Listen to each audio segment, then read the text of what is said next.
Siap. Cepat. Selamat pagi, Pak. Selamat pagi. Baik, bagaimana kabar semuanya? Baik.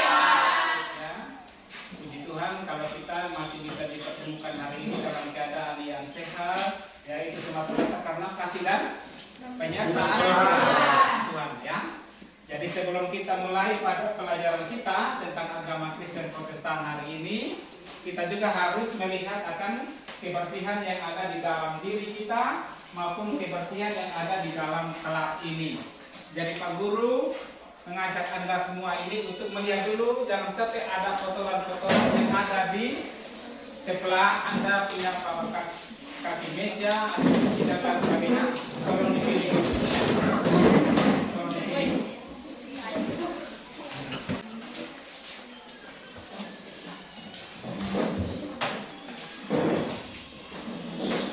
Ya, kalau lingkungan bersih, pasti kita menerima pelajaran juga dengan baik, ya, dengan senang, dengan suka hati. Sebelum kita mulai pelajaran kita, salah satu anak pimpin kita di dalam doa dulu. Mari, salah satu anak.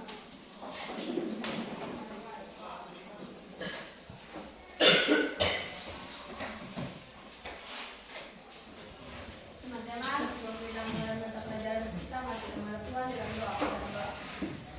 Tuhan, terima kasih telah menjaga kami dari malam hingga pagi hari ini, Tuhan. Tuhan, terima kasih. Amin. Terima kasih.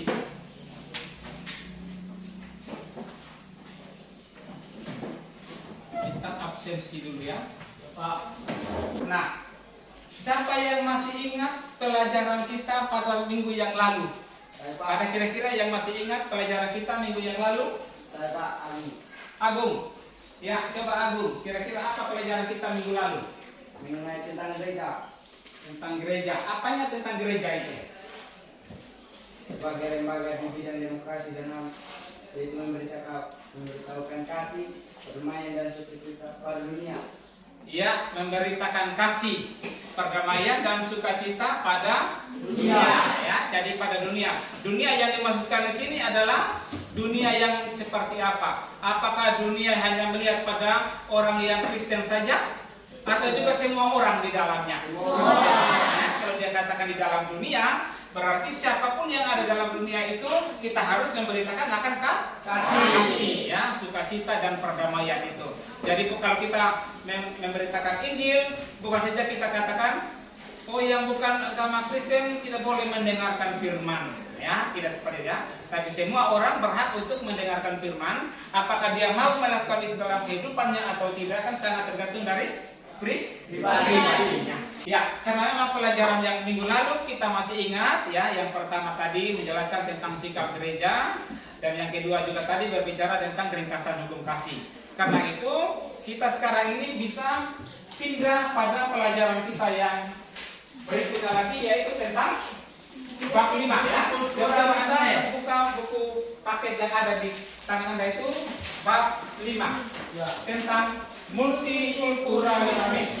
Ya, yang pertama atau tujuan kita dalam materi ini, yang pertama itu adalah kita mensyukuri dulu, ya, mensyukuri multikulturalisme itu dalam kehidupan kita.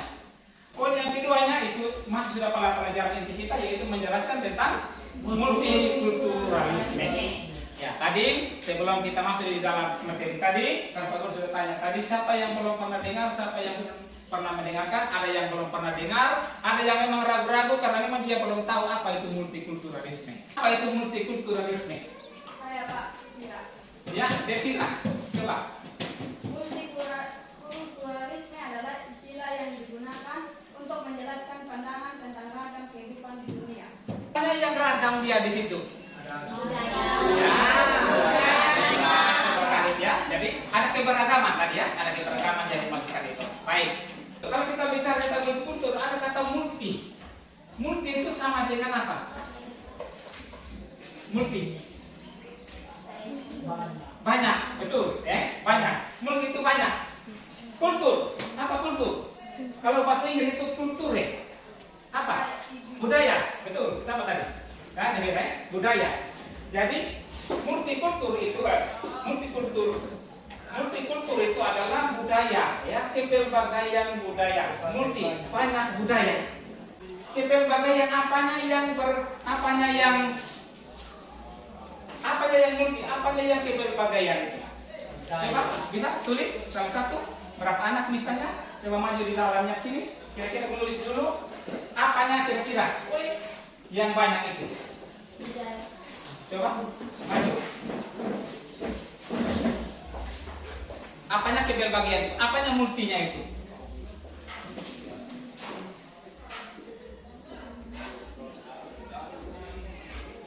Ya, ada yang bilang budaya. Ada lagi yang lain? Maju Nona. Mari.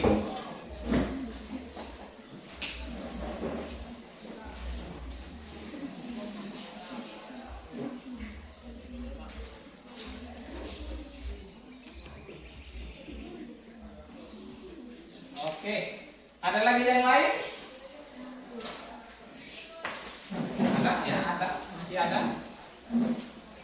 Sekarang kita bicara tentang multikulturalisme. Multikulturalisme ini adalah sebuah pandangan, ya, pandangan daripada siapa? Sikap, ya, pandangan atau sikap dari manusia dalam menjelaskan tentang multikultur itu. Oke, jadi seperti jadi multikultur itu harus benar-benar ya dijalankan, dipraktekkan dan dilaksanakan dalam kehidupan setiap hari. Ada lagi yang lain sebelum kita masuk dalam diskusi kelompok? Ada lagi yang lain? Satu pertanyaan lagi? Ada? Ya? Jessica, oke, Jessica.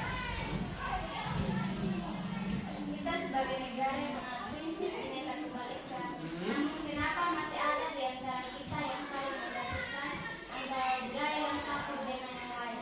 Ya, dia bertanya, kita ini negara yang berbhinneka tunggal ika, berbeda-beda tetapi tetap satu, kita bilang tadi ya. Tetapi kenapa masih ada pertikaian itu terjadi? Ya, kenapa pertikaian itu? Kenapa kalau kita sudah benar-benar memahami tentang kebinekaan itu, kalau kita adalah satu, harusnya tidak ada lagi hal-hal yang seperti itu. Nah, tapi dalam kenyataannya ada betul seperti pertanyaan itu? Ada? Ada pertikaian? Ada. Siapa yang bisa menjawab? Kenapa harus ada itu? Herlince. Karena adanya rasa tidak puas atau memiliki perasaan. Kita bentuk dulu kelompoknya, ya. Kita bentuk 4 kelompok. Kita masuk dalam diskusi kelompok. Bentuk dulu. Nah.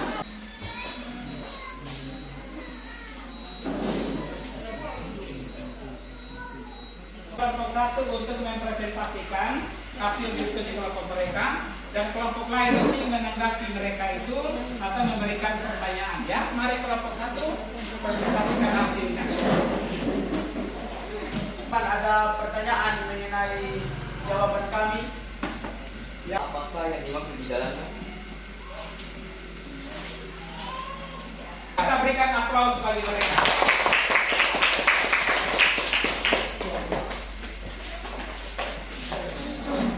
Baik ya, jadi kita sudah berdiskusi tadi tentang multikulturalisme atau multikultur, bagaimana mensyukuri multikulturalisme dan sebagainya. Sampailah kita pada sebuah kesimpulannya ya. Kesimpulannya adalah bahwa kita manusia ini diciptakan oleh Tuhan, ada laki-laki dan ada perempuan. Nah, itu masuk dalam kepelbagaian ya. Kepelbagaian ini tidak saja menjadikan manusia itu tercerai-berai, tetapi dipersatukan oleh Tuhan sendiri ya. Jadi gambaran diri manusia, gambaran diri Allah itu sudah ada pada manusia ya. Karena manusia diciptakan serupa dan segambar dengan Allah, atau istilah yang di dalam bahasa ininya disebut dengan imagodea ya. Manusia diciptakan segambar dan serupa dengan Allah. Apanya yang segambar? Wajah kita ya. Sifat-sifat Allah juga harus ada pada manusia. Apa sifat-sifat Allah yang harus ada pada manusia? Mengasihi, panjang sabar, murah hati, tidak sombong, tidak menegakkan diri, apa lagi? Lemah lembut dan lain sebagainya. Bisa lakukan ini? Bisa. Sangat bisa, tetapi dalam pelaksanaannya kadang-kadang berat untuk kita lakukan. Ya. Apalagi kalau tentang mengasihi ini. Saya mengasihi kau, saya memberikan sesuatu pada dia apabila pada saat saya minta, dia juga pernah memberikan. Tapi kalau pada saat saya minta dia tidak beri, apapun keadaannya kau mau mati juga saat ini juga saya tidak kasih dan lain sekalian. Berarti kita tidak memiliki sifat kasih, sifat Allah di dalam hidup kita ya. Jadi kalau manusia diciptakan saya turun dari segala dengan Allah, berarti sifat-sifat Allah itu harus ada pada manusia ya. Jadi manusia yang satu dengan manusia yang lain tidak ada lagi dia punya perbedaan. Kita sudah menjadi satu di dalamnya sama dengan semboyan bineka kita.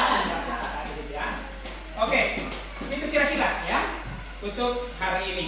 Ya, jadi minggu depan kita akan mencoba lagi masih masuk dalam materi yang sama tentang multikulturalisme. Karena ini adalah baru kita pertemuan yang pertama saja. Pertemuan kedua nanti masih kita membahas lagi tentang hal-hal yang lain yang berbicara tentang multikulturalisme.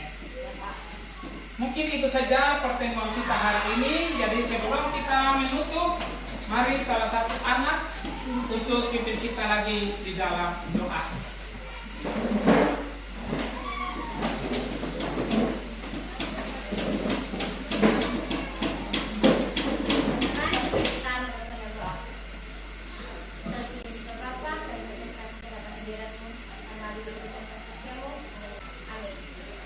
Baik, terima kasih. Nanti minggu depan lagi kita masih bertemu pada jam yang sama ya.